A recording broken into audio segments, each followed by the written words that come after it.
So let's continue with our morning session. It's an immense pleasure to introduce David Nadler from UC Berkeley, who is going to tell us about functions on commuting stack. David? Okay, thank you, Ludmila, and thank you to the organizers for the invitation, the opportunity. Yeah, so it's wonderful to be back in Miami and to travel again and to be here in person. So I'm going to talk about joint work with Penghui Li and Zhiwei Yun. Some of what I'll talk about is already available in papers or on the archive, and then some is in progress. So I have a fear always with giving talks that at the 35-minute mark, I'll run out of material. And this is a kind of a fear is concentrated that I'm using slides. I don't usually use slides, so I'm not accustomed to it. So we'll see. This may be a 35-minute talk or maybe an hour and 35-minute talk. We'll see. Okay, so just please at any point ask me to just put a slide back or to leave the slide up if it goes too fast. Okay, so just some ingredients to get started. So everywhere in the talk, G is going to be a reductive complex group.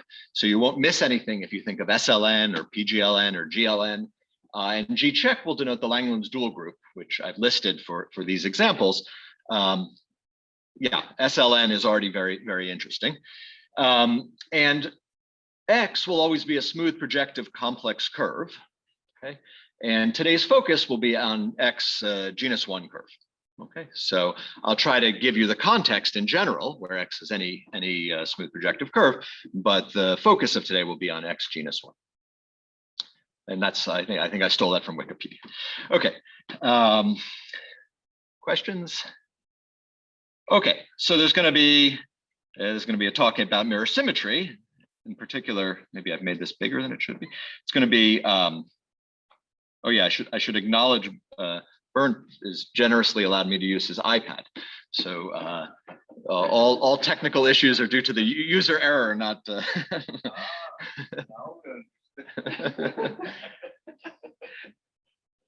Okay, so this is going to be a talk in mirror symmetry, in particular in Betti geometric Langlands. So there's going to be an A side and a B side. So the A side is conveniently, A is also the first letter of automorphic. So for those who come from that background, so this is going to be the automorphic side. And so let me just go through everything on this slide is kind of very standard, but I want to take a little time to get comfortable with it. So the A side target is going to be a pair. So we're going to take the cotangent bundle of bun G of X. So I'll just maybe go down to the later details on the slide. So bun G of X is the moduli of G bundles on X. You can think of that as a smooth stack. So if you're algebraic geometer, it's a smooth stack. And the cotangent bundle is a more complicated object. It's a symplectic derived stack. Much of what I'm going to do is not going to require that we know all this kind of details of symplectic derived stack, but I want to contextualize what we're doing. So that is the symplectic target we're studying. Okay, so we're not going to study Fukaya category because this symplectic derived stack is kind of quite fierce from the perspective of manifold theory, but the idea is that we are studying, and I'll get to that in a slide, we are studying Fukaya category of T star bun G, the Hitchin moduli space. Okay, so so that is our symplectic manifold. Now we're not going to only be interested in that symplectic manifold, we're also going to be interested in a support condition for that symplectic manifold. So N inside of T star bun G is going to be a closed conic Lagrangian. It's the global, what people call the global nilpotent cone. Okay, so if you look at the Hitchin system, maybe I draw a picture here, so you have, you can see that, yeah. So if this is T star bun G of X, and you have this Hitchin system, which is, did I have notation for it? Yeah, so C G of X. So here's the Hitchin system. So the Hitchin base is an affine space. Then, all right, let me be bold and try to do some colors here. Okay, so then the inverse image of 0 is this closed conic Lagrangian called the nilpotent cone. Okay, and we're going to keep that as part of the data. Okay, that's sort of part of our setup. Okay, so So I wrote informally how we want to think about this information. We want to think about T star bun G as a Weinstein manifold with core bun G, so it's a cotangent bundle. And then what n is doing for us is defining a stop at infinity. Okay, so you can imagine that I've drawn a Weinstein manifold, and all I care about is the stop at infinity of n. Okay, so the kind of blue rectangle is my Weinstein manifold, and then the orangish dots are the stop defined at infinity by n. Okay, so that's the kind of symplectic setup that we're studying on the A side. David, what's your real symplectic structure? So maybe that's Jan, I think. So thanks. I'm just viewing this as a cotangent bundle. So you can forget that it's a complex cotangent bundle if you like, but I'm just studying it as a cotangent bundle. No, but what's the C infinity symplectic structure for the cotangent bundle to a complex manifold? There is plenty of, there are plenty of possibilities. Is it the real part of your symplectic? Yeah, just the real part of the holomorphic symplectic structure. Okay. Yeah. I mean, of course, as I said, I'm not actually going to do any kind of, it's serious symplectic geometry, because this is kind of too complicated an object for me to do symplectic geometry on, but it's a cotangent bundle, so we'll still be able to do some geometry that we should think about symplectically. Okay, so I wanted to just ask a question to the audience, which I don't know the answer to, but is one I'd really like to understand better. So I'm thinking about this Hitchin system and the global nilpotent cone as a pair of a Weinstein manifold and a stop at infinity. And I'd love to know if this comes from any kind of more structured version of Weinstein pair.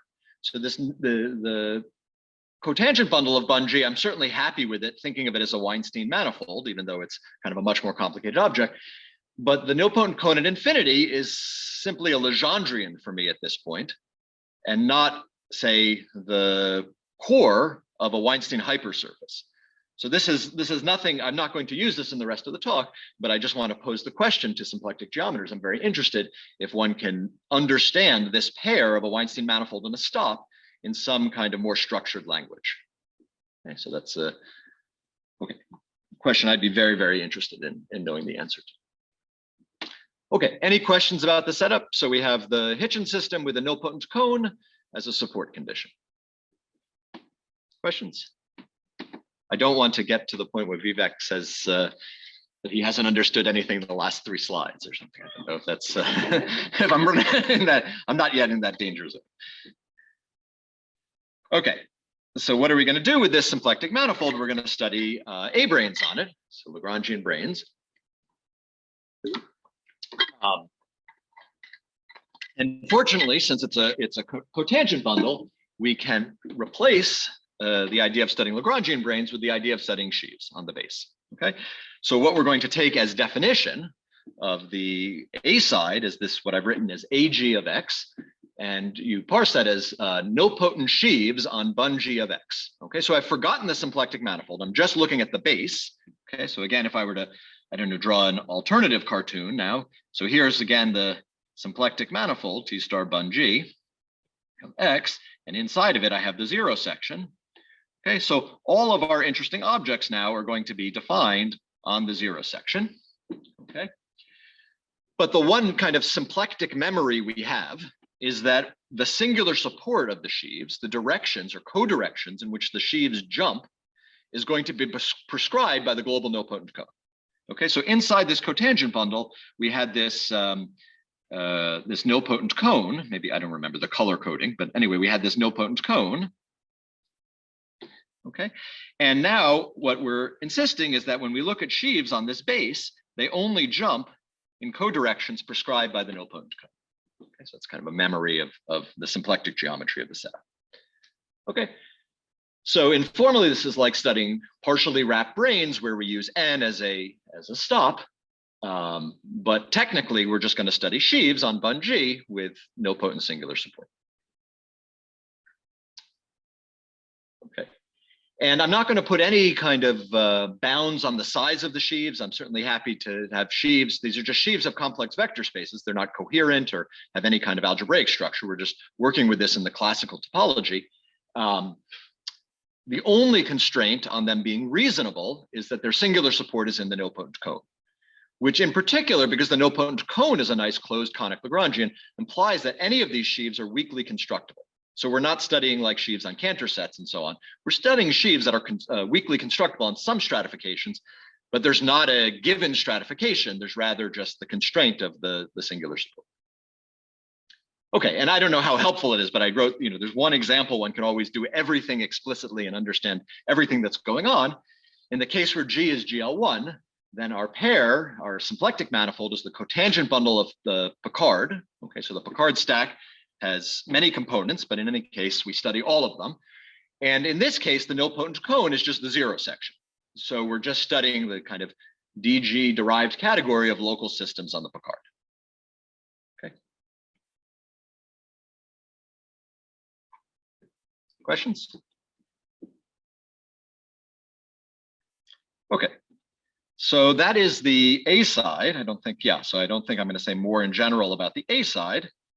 But now I'd like to remind you of what the B side, unfortunately, spectral and Galois don't start with a B, but I'd like to remind you about the kind of B side in this geometric Langlands game. Okay, so here I'm going to once again study a pair. Okay, so the kind of, I don't know, main part of the pair is the loc G-check of X, which is the moduli of local systems, G-check local systems on X. Okay, and again, this has various technical properties that make it something you can study with algebraic geometry. The main thing I want to emphasize, which I'll review in a little while, is that let's see if that's the is that you can think of this as just an affine scheme modulo a linear group. Okay, so it's a kind of complicated object because the affine scheme is not smooth, and well, it's a quotient by a linear group, which we want to think about as a stack. But in any case, the ingredients that go into it are kind of quite elementary. Okay, so that's the moduli of local systems. And now we need an auxiliary piece of information, a kind of auxiliary symplectic piece of information, which is this nilpotent cone in the shifted cotangent bundle of loc G-check. Okay, so this is going to play very little role in my talk today, but I do want to kind of honestly formulate what's going on. So this is something that's a kind of very beautiful story due to a Rinken and Gates story. It's not going to really play very much of a role, but anyway, I'm gonna just keep it here for the first couple of slides of general introduction, so that well, anyway, so that you know what the general story looks like. Okay, so this N check is a closed conic subset of the shifted cotangent bundles. What I mean by the shifted cotangent bundle is this stack has a cotangent complex, and I'm interested in the, I guess in the cotangent complex, I'm interested in the, I shift it up. I'm always confused about ones and minus ones.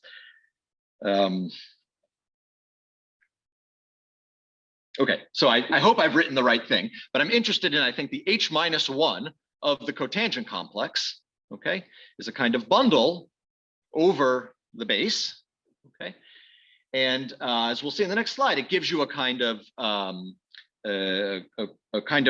support condition for matrix factorizations, or the derived category of singularities. Okay, so we'll see that in the next slide. Okay, so just informally, just as I had in the A side, we have a kind of singular variety, okay? And I would like to study coherent sheaves on this singular variety, but not all coherent sheaves. I'm going to prescribe what the support of their singularities or matrix factorizations can be.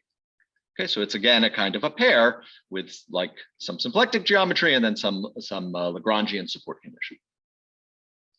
Okay, so I don't know, maybe one should not have slides in which you say, okay, none of this is going to be so important for the talk. But in any case, none of this is going to be so important for the talk, but I wanted to explain. Are there questions?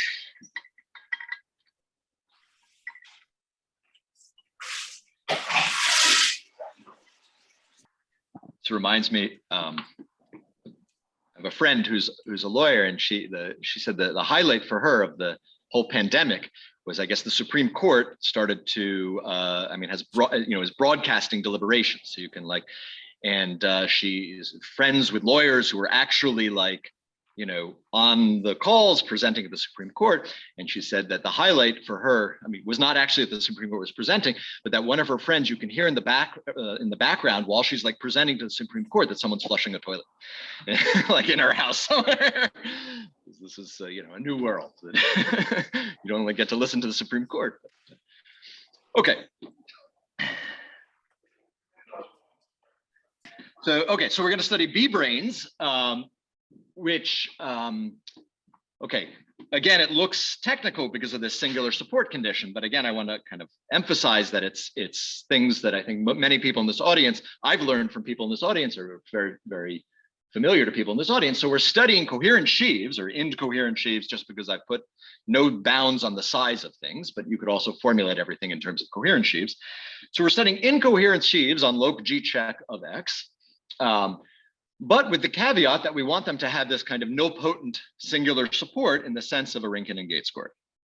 Okay, so again, informally, I'm not going to explain what that means here, but informally, what that means is that if you passed to the category of singularities, then you're prescribing certain support conditions on your coherent sheaves. Okay, so the coherent sheaves only jump in nilpotent codirections rather than also in semi-simple codirections. Okay, and now there are two notions of B-branes I want to have in play.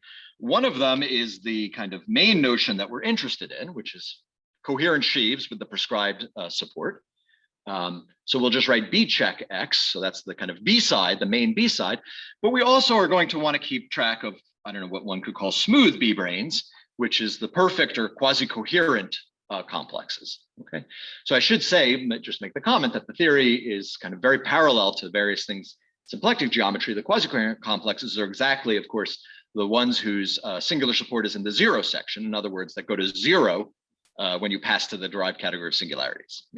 Almost by definition.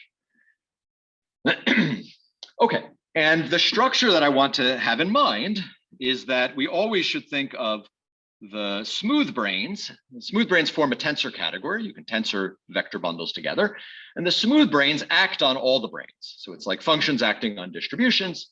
And as I said, all of the branes that we consider will be the inverse image of some support condition. Okay, so I wrote the example again. I don't know if it helps, but in the case of G equals GL1, then loc G check is just rank 1 local systems on my curve, and the support condition is in fact the zero section. So we end up just studying quasi-coherent sheaves on rank 1 local systems.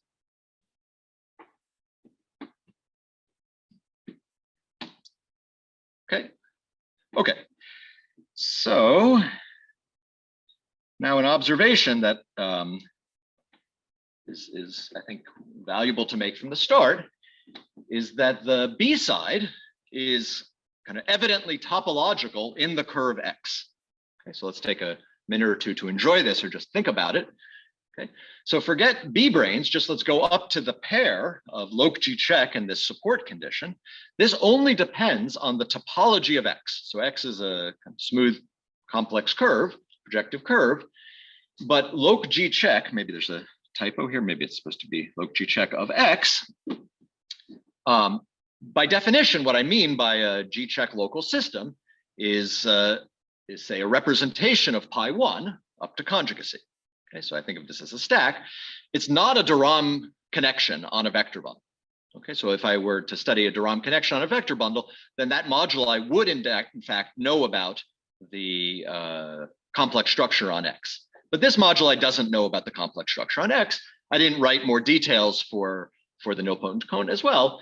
But in any case, the pi1 is certainly invariant. And this, you can see in this presentation that this is clearly just kind of affine scheme. I impose the commutator equation and then I mod out by a group. Okay, but the point I wanted to emphasize is that this is an invariant of the topological curve X. So that means that the B-brane categories you're studying, have the right to participate in a topological field theory. Okay, so if you think about X itself, the curve, as being, we're in the context of 4-dimensional field theory. So I want to think that I first fixed a curve, which was a two-dimensional choice, and then I'm studying a two-dimensional field theories with targets into the Hitchin system. Okay, but I still want to be able to do topological field theory in the curve that we fixed to start.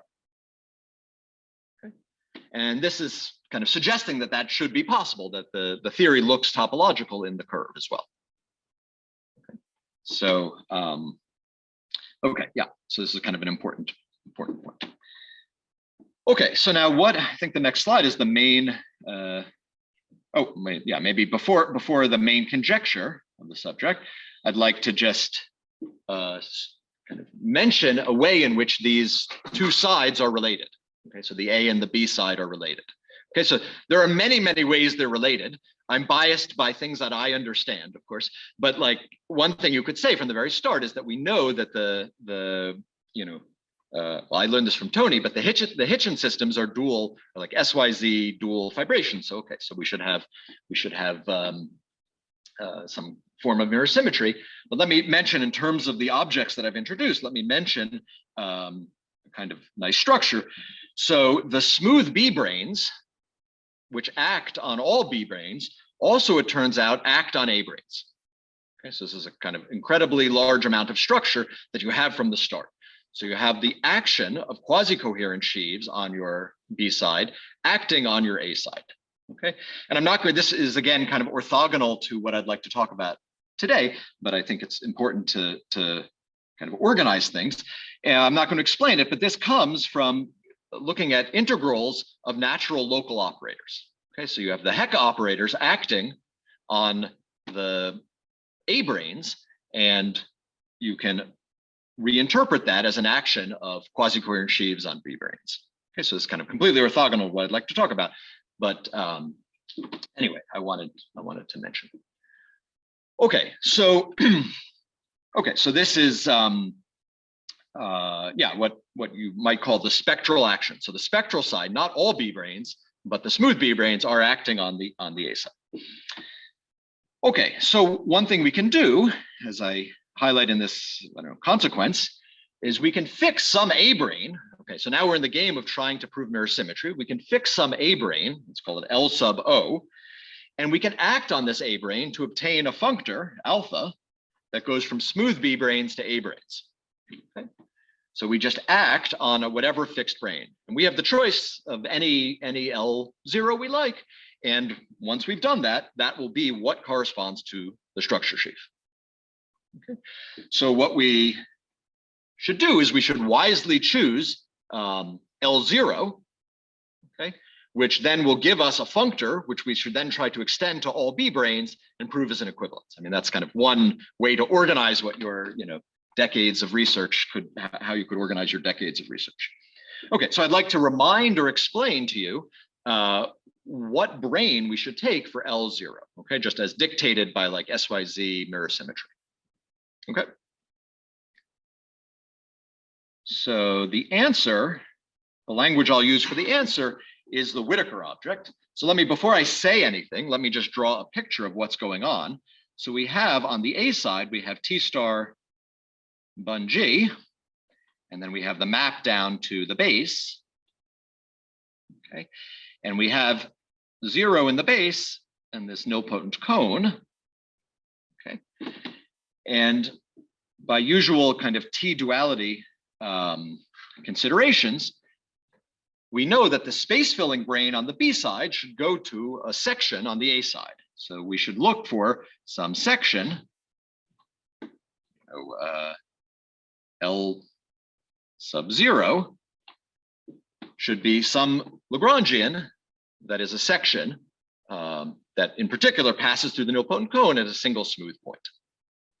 Okay, so now what I'm going to do on this slide is just remind you how group theoretically you construct such a section. Okay, so just recall the Hitchin system is induced by the characteristic polynomial map, and it has a section, Hitchin constant section, which is induced by the corresponding local constant section. So all of these things can be understood in terms of mapping curves into these local spaces. Okay, so the constant section induces for you this kind of, Hitchin constant section. Okay, and the image Lagrangian is what we'll, at least metaphorically, take as L sub O. Okay. Okay, and it intersects the nilpotent cone transversely at a smooth point, which I don't know, I seem to have denoted by zeta. Or Xi. Okay, so now with this picture in mind, I'd like to make a definition, which is, again, I'm not working with a Fukaya category, I'm working with sheaves on the base, so I need a definition that is kind of appropriate to that context. So the kind of definition that's, official, so to speak, is that the Whittaker object, so it's going to be some A brane, which means it's going to be some sheaf with nilpotent singular support, is going to be the object that co-represents the microstalk at this point Xi, okay, of any sheaf on Penghui with nilpotent singular support. Okay, so in other words, whatever this Whittaker is, Ham from the Whittaker to any sheaf in sheaves with nilpotent singular support, okay, will be equal to what's called the microstalk or Morse group of F at Xi. Okay, so let me say from the start, there's like good news and bad news about this definition. Okay, so I mean, of course, symplectically, it looks quite clear. I'm taking, I don't know what the right language is, I'm taking a transversal cell, and that's my brane. Okay. From the perspective of sheaf theory, there's some real challenge here in that I've defined it by the kind of co-representing object. So I need to find the object in my category that co-represents this. So what that is akin to doing, if you're in a symplectic geometry, is that's akin to taking the partial wrapping of this yellow object and trying to understand it. Okay, so what we're trying to do when we write down, this object, this kind of co-representing object, what we're doing is we're pushing, I don't know how to draw this without, ruining the picture. We're pushing kind of L0, LO, we're kind of wrapping LO so that it runs along the nilpotent cone. And we know that that's a kind of incredibly complicated global operation. Okay, and that's why this object is so hard to understand, because we really need to understand it in this partially wrapped context.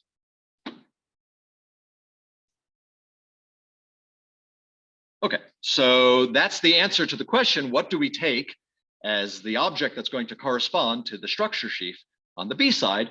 We're going to take informally this Lagrangian section, okay? But officially, all we have is this definition of the microstalk, the sheaf co-representing the microstalk at this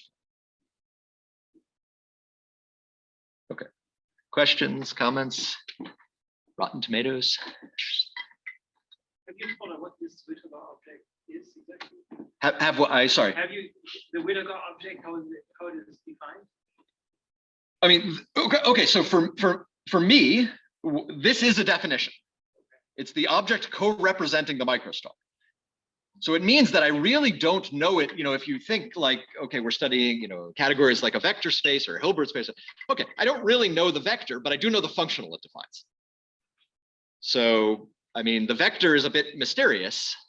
So let me say there's if you like, you can tune me out and you can Google Whittaker sheaf, and you will find, I don't know, decades and hundreds, I don't know, thousands of papers about an object called the Whittaker sheaf. But that object doesn't have nilpotent singular support. So it's not in my category, but it co-represents, it's co-represented by something. And the challenge, the whole challenge here is in some sense the partial wrapping.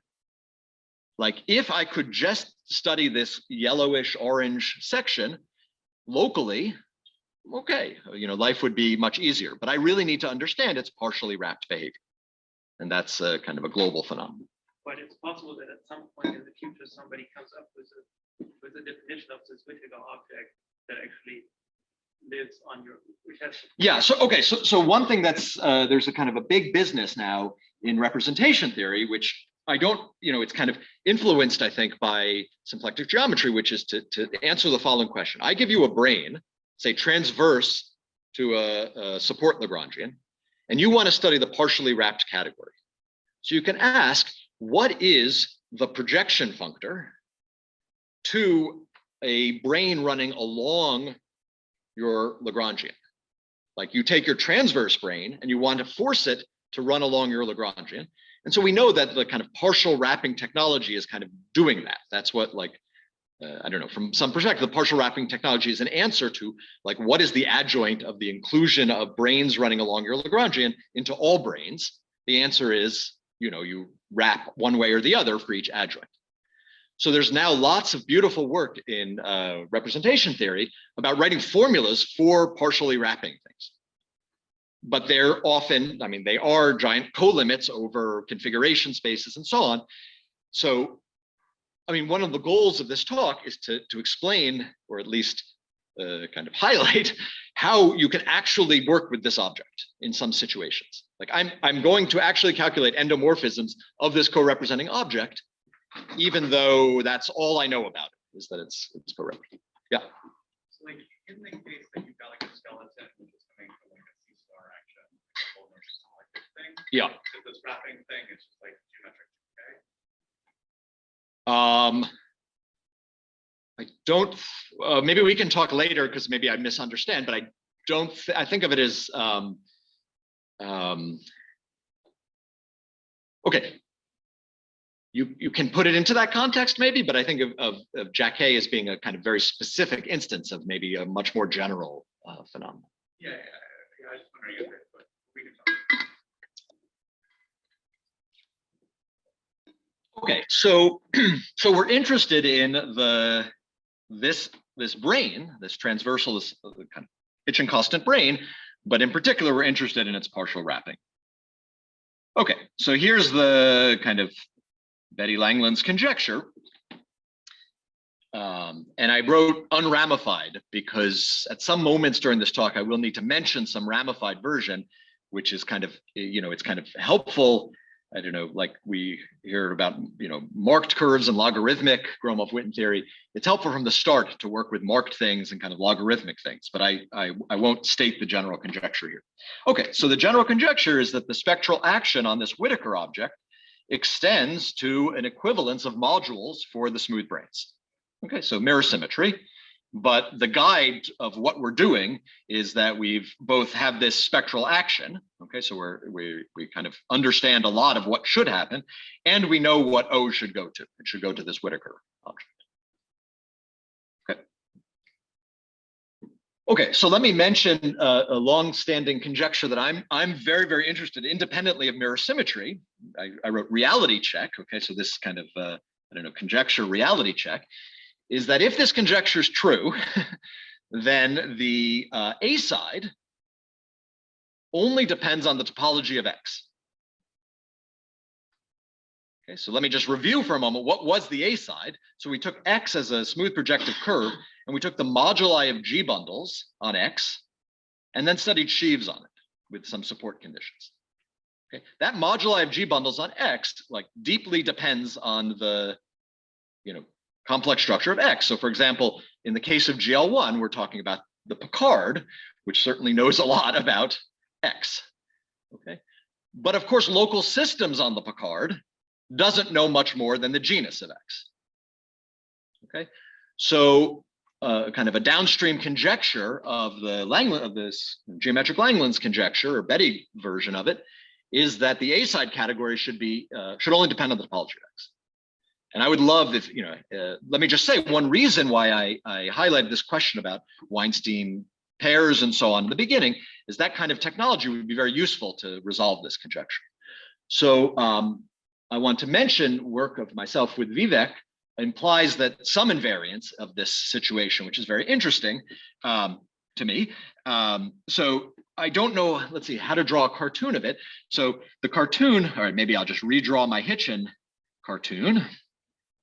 Okay, so here's our T star bun GX, okay, and inside of it is this kind of nilpotent cone, okay, and the challenge to this invariance, we know that bun G of X is moving in a kind of very nice way as we move X, but the nilpotent cone is undergoing some pretty dramatic changes as we move X, Okay, so you can think like you have a family of Weinstein manifolds, which is kind of something you understand, but your stop at infinity is undergoing kind of radical changes.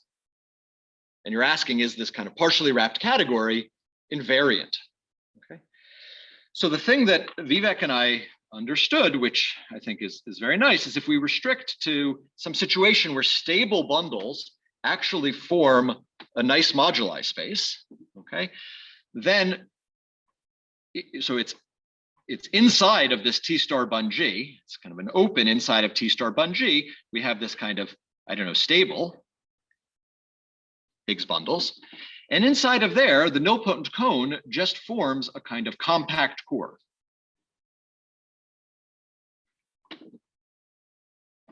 Okay. And there we have no trouble with invariance because we know that the Fukaya category, or partially wrapped Fukaya category of a Weinstein manifold is invariant.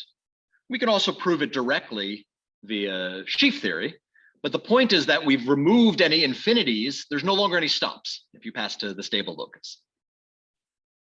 Okay, so we know a kind of very interesting, the kind of quote, most interesting part of this theory is invariant under changing the curve, but we're very far, at least in my mind, very far from still understanding why the whole theory is invariant.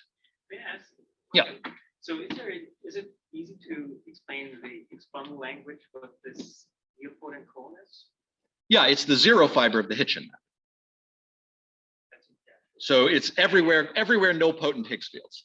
Right. So you write down a vector bundle and a twisted one form, endomorphism valued one form twisted. If it's everywhere nilpotent, then it lies in this special. Yeah, again, it's like kind of just like the maps of the curve into all this kind of traditional local.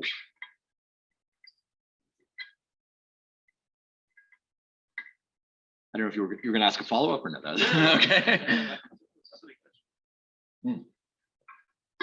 Okay. So anyway, so I don't know. I'm in the business of advertising to symplectic geometers some questions. So one question I advertised earlier was this question of whether the nilpotent stop at infinity is extends to a Weinstein hypersurface. If you knew that, you could resolve this kind of reality check conjecture.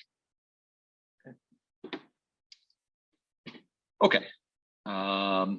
Questions? I'm going to continue. Okay, so this is the main conjecture.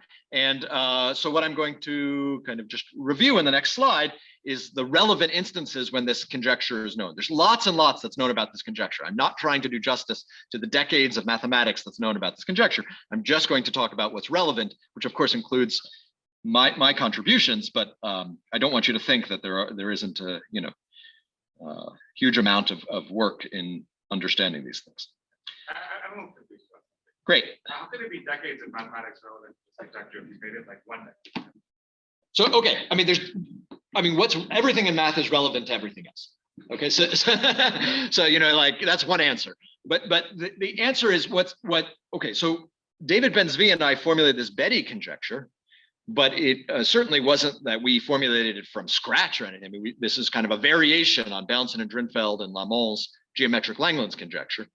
So a lot of the work in geometric Langlands is relevant both to de Rham geometric Langlands and Betti geometric Langlands.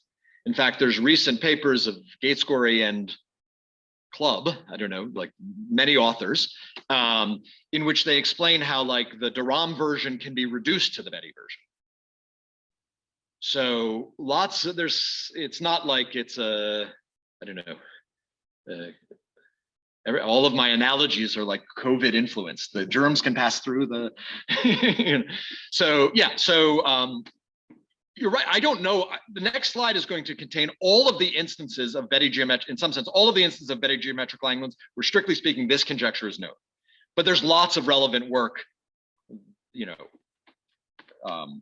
that could feed into further statements.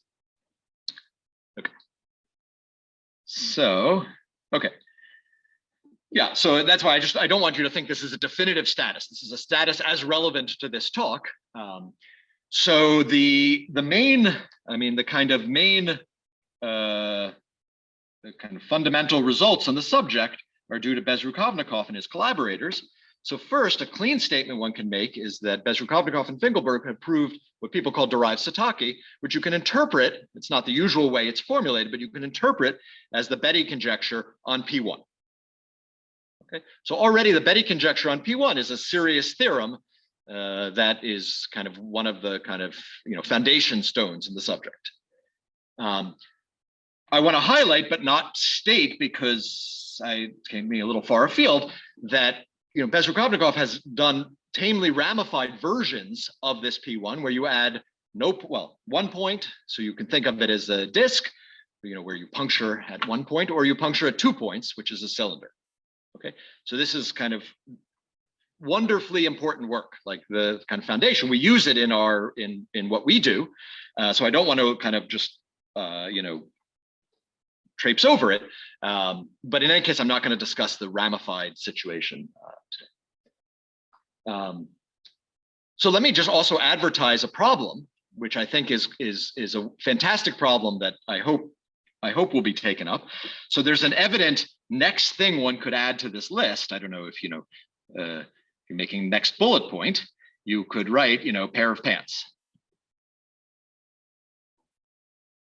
Okay, so you would think about doing P1 with 0, infinity, and 1. I don't know. Okay. So we know anytime you have a topological field theory that the pair of pants is an important object. And if you believe this kind of reality check conjecture that we are indeed studying a topological field theory here, then the P1 with 3 points is really like fundamental. And let me just say, it's kind of completely unaddressed as far as I know in the literature and discussions. So Zhiwei Yun and I proved it for rank 2 bundles, but that's a kind of very special case. It's not like you can kind of take that and then imagine how it's going to go from there. Okay, so that case is a kind of combinatorial case where in general, it certainly is a geometric case. So I just want to advertise as a if you're a bold student, or I don't know, bold senior researcher, and you want a real challenge, I think that's a fantastic problem to take up. Okay, so so the main result of today, which I'm not actually going to explain, but rather explain a kind of parallel result or application of this result, is that Betti geometric Langlands holds in genus 1. Okay. So like I said, yeah, this is, you can say it's the main result because you can kind of derive things from this result, but I don't want to explain this result. I think so this is like the mirror symmetry result. I'm rather going to extract from it a calculation of endomorphisms of certain objects on both sides. Okay. So let me so what do I want to do? I want to apply this to the commuting stack. Okay. So when X is genus 1, then the commuting stack, this, the loc GX is just the commuting stack of pairs of elements inside G check that commute modulo simultaneous conjugation. Okay. And it's a stack, but I'm interested in its global functions. So I don't really even care about it being a stack. Okay. But I do care that it's actually derived. Okay. So one needs to impose this equation that these two commute in a kind of appropriately sophisticated sense. Okay, so you really need to understand what you meant by this fiber product. You meant the kind of derived fiber product. Okay, so again, I'm not going to explain this, but when you see the answer, I'm going to give you an answer as to what is this ring of functions, and it's not going to be a ring, a traditional ring. It's going to be a derived ring because of this fact that this is actually a derived scheme. Okay, so this is the question. Okay, and the whole thing that I think is really, well, I don't know. The thing that I think is really interesting here is that I always think of like the A side as being the challenge or the question, and the B side as being the answer, or like, the kind of description of the challenge. This is a story which is not, which you also find in number theory, where the B side is the challenge, and we're going to use the A side to understand something about the B side. Okay, so the kind of logic is a bit backwards, okay? So we're going to be able to calculate endomorphisms of this Whittaker sheaf on the A side, okay, which will then imply that we know the endomorphisms or the global sections of the structure sheaf on the B side. Okay, and I put in quotes this kind of wrapped Fleur cochains. Again, we're not doing any Floer homology. We're not doing any Fukaya categories here. We're just working with sheaves. But the idea is that if I go back to, maybe I just draw real quickly this kind of picture, what we're going to be doing is we're going to be calculating the kind of wrapped endomorphisms, partially wrapped endomorphisms of that brane. Okay, and we're going to find that that's an easier calculation to do than to calculate functions on the commuting stack.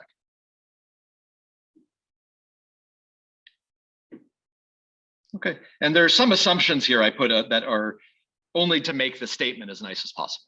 Okay, so the moduli of two commuting elements in a simply connected group can always be reduced to Lie algebra. But two commuting elements in a group that's not simply connected, there's kind of components, and it's kind of a much more interesting story. One can understand it, but anyway, just for stating a result. Okay, so this is the main kind of result that I'd like to spend the last 15 minutes or so just kind of giving you some idea about how we go about doing this. Okay, so the challenge again is to calculate this kind of wrapped Floer theory of this brane, which, as Bernd was asking about, is all we have access to is we're trying to calculate endomorphisms of some functor. Okay, so we have the functor of microstalk. We're trying to calculate endomorphisms of that functor. Okay, so I'm going to do this by a series of kind of geometric reductions. Okay, which each of them is, I think, is its own interesting story that appear in different preprints or papers. Okay, I hope to at least convey the arc of ideas, if not, any kind of true mathematics. Okay, so the rest of the talk will be on the A side. Okay, so we're not going to do any more B side mirror symmetry or anything. Okay, our goal is to just calculate endomorphisms of this Whittaker brane.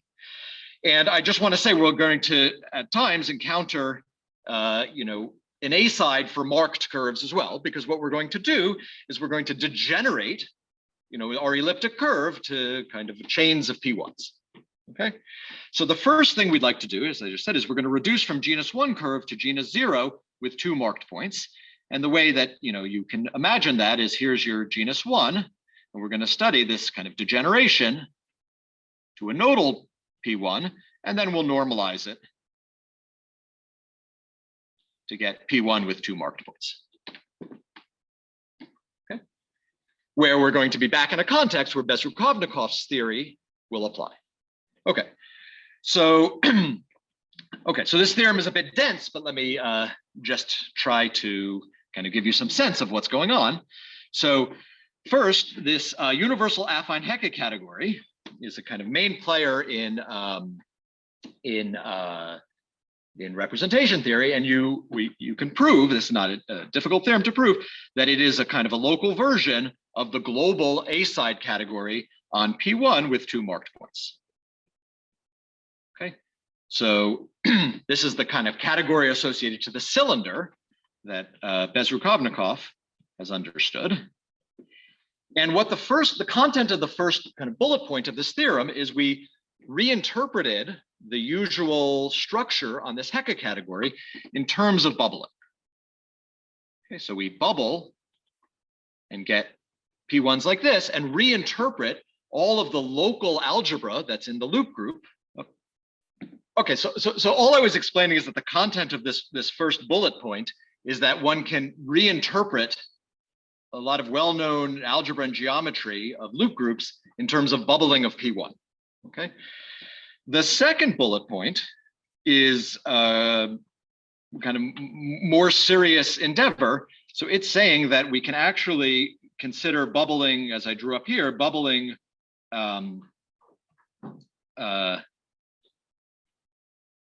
to this nodal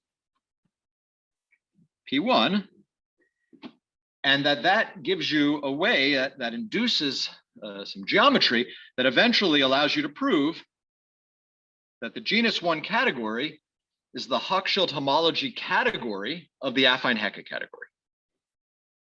Okay, so this is something you would expect from topological field theory. You would expect that what you assign to the cylinder, to the torus, is the cocenter or Hochschild homology of what you assign to the cylinder. And this second bullet point is confirming that that's true. Okay, it involves, I mean, I don't know, yeah, there's a lot buried, there's a lot of content in that assertion. I'm not going to go into it, but that's because it's not just, I mean, we're working with algebraic moduli spaces, so we need to work with degenerations. Do that. Are you, is the point of this theorem to explain how you prove the theorem on the previous page? Yeah, it's step one, and no. So because let me explain why I asked. I asked that second bullet point. Looks to me like it would follow if you knew Betti. Yeah. So this second bullet point has as much content as the theorem on the previous page. Yeah. So I kind of am. We prove everything at once. I don't know how to logically separate. But yeah. So okay. So I'm taking maybe it's I don't know. It's just an expository track that I wanted to say that like the Betti statement is proved. Okay. How do you prove it? That's going to be related to what I'm now going to discuss. But I want to kind of relate its statement to sort of more concrete things. Okay, so this is just again saying that you take the cylinder, you take HH of the cylinder, and you get whatever you assigned to the two torus. Okay, so this is the first reduction, in that now we've paid a price, and that we've introduced the words Hochschild homology or cocenter, but we've reduced the geometry to the cylinder. So we're no longer studying like moduli of G bundles on an elliptic curve. We're studying, some G bundles, marked G bundles on P1, which is much easier. But the price we've paid is that now we've converted the elliptic curve into, Hochschild homology. Okay, so now we want to unpack this Hochschild homology of the affine Hecke category. Okay, and the main tool we're going to use is a kind of variation on a beautiful theorem of Tau and Travkin. Okay, so what they tell you, and here maybe I'll kind of run out of time unless I speed up a little bit. So let me just say, what do we want to do? We want to get rid of the cocenter and study actual geometry. Okay, so the cocenter is a very difficult algebraic construction. It's some colimit, and we want to get rid of it and turn it into some geometry. And what Tau and Travkin provide for you is they explain how to understand the affine Hecke category as a monoidal category, as a colimit of finite Hecke categories over a fundamental alcove in the Bruhat-Titz building. Okay, so I'm going to be just going fast here at this point. I think I'm just telling a story, not trying to explain too much. But the point is, in this theory is you've traded the geometry, in some sense, you've in their story, you've traded out the complications of the loop group for the diagrammatics of a simplex, which is a great improvement. I mean, trading a loop for a simplex is a great simplification. Okay, so a corollary of their theory is that when you calculate the cocenter of the affine Hecke category, you can calculate it as the cocenter of this colimit over finite Hecke categories. And these you can interpret geometrically in terms of some spaces called Lustig's parahoric character sheaf spaces. How did you pass Hochschild homology past the colimit? Hochschild homology is a colimit. So I traded two colimits. Hochschild homology is a tensor.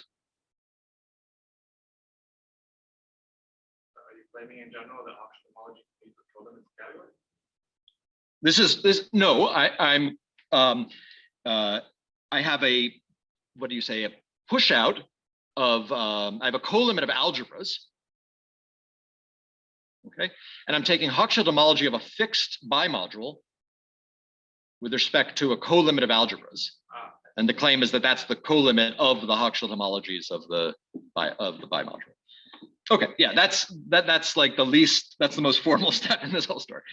Okay, so what we're left to do is we're left to calculate over something now that's completely geometric. We have a simplex that's indexing a colimit, okay? And then we have some spaces, these parahoric character sheaf spaces, which are tangible, concrete, spaces we can study. They have a lot of the geometry of affine flagged spaces. Okay, so I don't have time to explain, but I just want to say that we've gotten rid of the elliptic curve.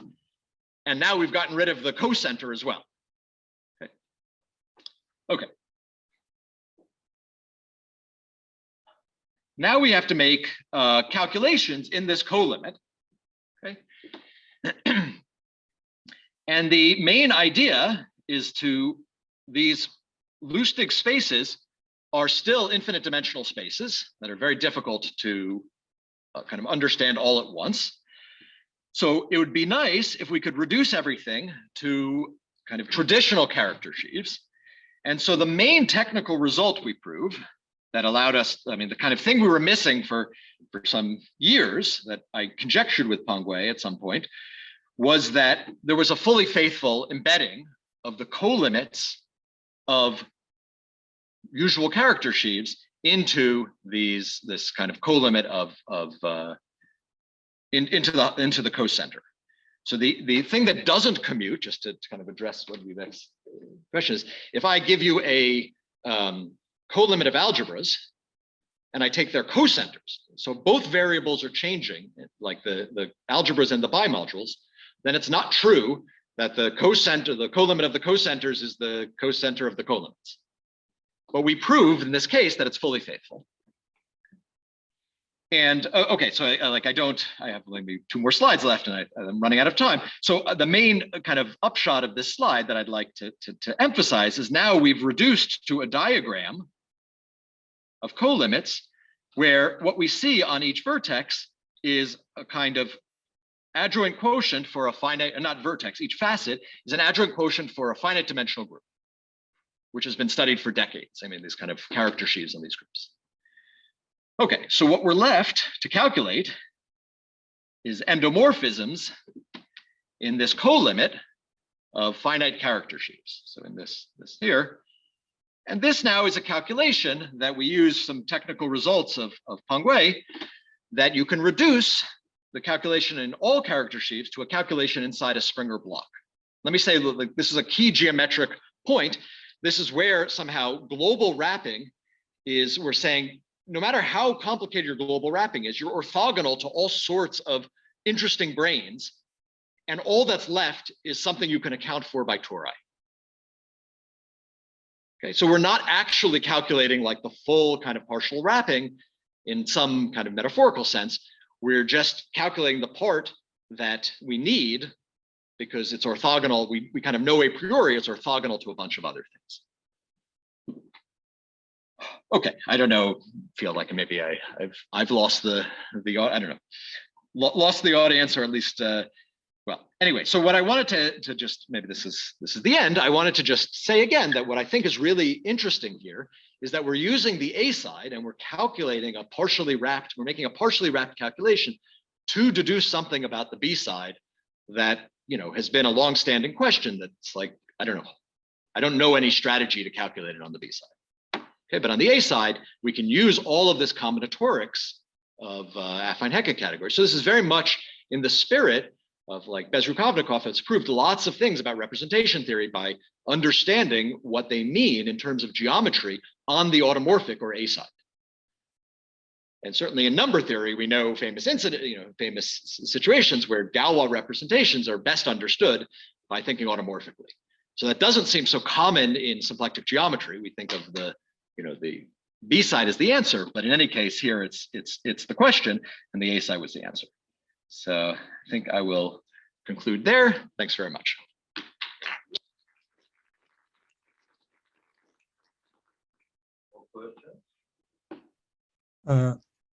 David, Yes.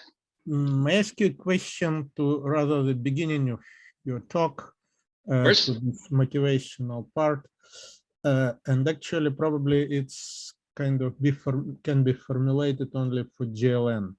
So I understand that it's a lot, everything is motivated by geometric Langlands, but I am trying to understand it from the point of view of complex integrable systems. Yeah. For example, Hitchin system, it's kind of moduli space of coherent sheaves on a certain surface and the cotangent bundle to your X, to your curve, so with one-dimensional support. Yeah, and the nilpotent cone, it's a sort of indeed Lagrangian skeleton, at least if you think in terms of manifolds here. Yeah. And the Betti side is obtained from, at least at the level of spaces, not supports, is obtained just by hyperkähler rotation. So Right. then you can modulo this and check, which in your case depends on the group, on the presence of the group. Everything is kind of pure geometric. Yeah. You don't, okay. Now the question is how much of that can be formulated, at least conjecturally. You do not have a presentation for your Fukaya category in terms of constructible sheaves in general. For example, for multiplicative Hitchin system. Oh, I see. You mean where you're not a cotangent bundle. That's kind of your. Yeah, I'm not the cotangent bundle, so, but more general, but still, you know. So I think at this stage, all the tools of micro-local sheaf theory are sufficient. So no. So then maybe you know the situation better than I do. No, you know, I understand that you rely a lot on the presence of this group G, this kind of, it's religious object band G, T star of band G for geometric Langlands people, and I would like to get rid of the group G. Yeah. So maybe I ask you just what, you know, if are you starting with like an exact symplectic manifold with a not necessarily exact, like the toy model. Okay, so yeah.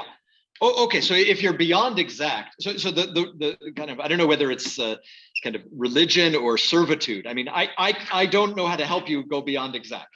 Okay, so my religion, I agree, G is kind of, you know, okay, G is up there in the pantheon, but I also can't even kind of, so beyond exact, I don't think I can be helpful to you outside of metaphors and other, you know, and suggestions. But but I thought your question was, if you're not a cotangent bundle, but you're still at least exact, then micro-local sheaf theory is kind of sufficient to kind of formulate everything, even in this kind of very complicated setting. But if all you're right, not let's make a discount if it if it's exact. How much can be formulated, at least conjecturally, without the group?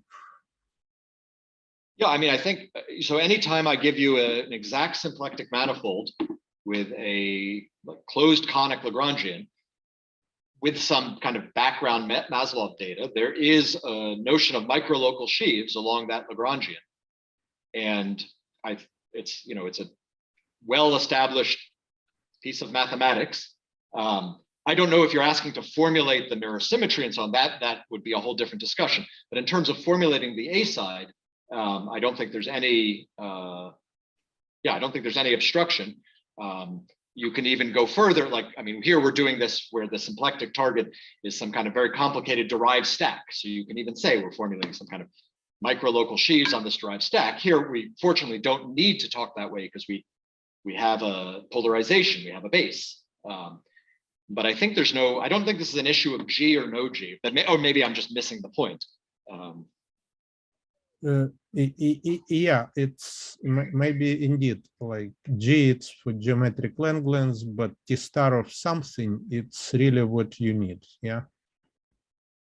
Yeah, I guess my point is, it's not T star of something allows me to say everything in terms of sheaves. In open, you know, kind of exact still allows me to talk about micro-local sheaves. The thing I can't do is, like, if you know, start to actually have some Kähler class in symplectic form. I mean, I guess you asked about the symplectic form earlier. I mean, I'm using just the real part of the holomorphic symplectic form. So I'm not using any kind of symplectic form that, you know, it has some kind of Kähler part to it. That I can't help you with. Yeah. Okay. Yeah. I got your picture. Okay. Thank you. Thanks. Yeah. All right. Other questions? Yes. So you were saying that you don't know how to do this calculation of the user. Well, why doesn't geometric Langlands tell you how to do this calculation? I mean, you do a series of steps you do on the A side. Yes. Which of those steps don't, Okay, yeah. So that's a very good question. So in my, okay, and I'll give you what do you say? You know, you get the speaker you go to war with or something. Okay, I'll give you the answer that I know that is meaningful to me, but it may not be what, you know, experts would say. So all the way, where was it? Okay, so here, when we have this, you know, this Tau-Travkin result, okay, that says that you can reduce the affine Hecke category to this colimit over finite Hecke categories.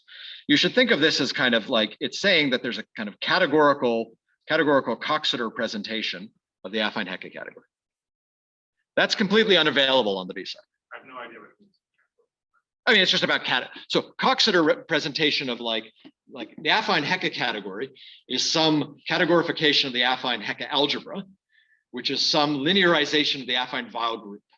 Okay, so the affine Weil group is an important object. It's a Coxeter group. And you can describe it as being generated by some simple reflections with some relations. Okay, and it's not difficult to see that that presentation is exactly saying that the affine Weil group is a colimit over like finite Weil groups. Like you basically give all the relations on the facets and so on. That presentation of the affine Weil group and then the affine Hecke algebra and then the affine Hecke category is not natural on the B side. So we think the affine Hecke category appears on both sides, but this particular description is on the A side. Yeah, on the A side, it appears with this Coxeter presentation. On the B side, it appears with the Bernstein presentation. The Bernstein presentation is like the affine Weil group is like a semi-direct product of a lattice and a finite Weil group. That's a natural, you see that on the B side, but you don't see this kind of Coxeter presentation. And this is exactly what we're using to make calculations. But is there some reason why it should be impossible to see that? Is there a question in geometric Langlands how to see that? No, I mean, I've spent time trying to do this theorem exactly as you said. So let's not try to prove geometric Langlands. Let's just try to use this colimit idea that we can reduce this kind of big algebra to finite algebras. This Coxeter presentation of it. Let's try to do this completely on the B side. I failed, but I don't know. Maybe yeah. All right, let's then do the game.